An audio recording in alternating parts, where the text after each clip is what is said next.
Nagpaulan ng tres si D'Angelo Russell sa China, naghahanda na para sa paparating na regular season.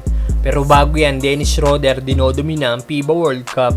Isa nga po sa naglalaro ngayong FIBA World Cup ang former Lakers guard na si Dennis Schroeder, kung saan kabilang ito sa national team ng Germany. Maganda nga po ang inilaro ng Germany sa naging elimination game nila dahil naipanalo nila lahat ng kanilang 5 laro, kasama pa sa kanilang tinalo ang team ni Luka Doncic na Slovenia na tinambakan ng Germany. Isa nga po sa dahilan na magandang nilalaro ng Team Germany ang presence si Dennis Schroeder na solid basketball ang ipinapakita ngayon sa FIBA, averaging 21.3 points, 5.3 rebounds at 5.7 assists per game.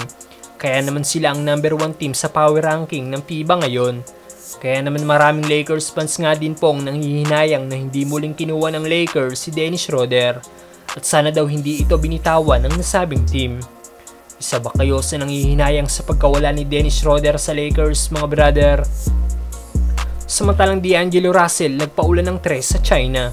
Kung hindi nga po naibalik ang Lakers guard na si Dennis Schroeder, naibalik naman ng Lakers ang primary point guard nila sa second part ng last season na si D'Angelo Russell.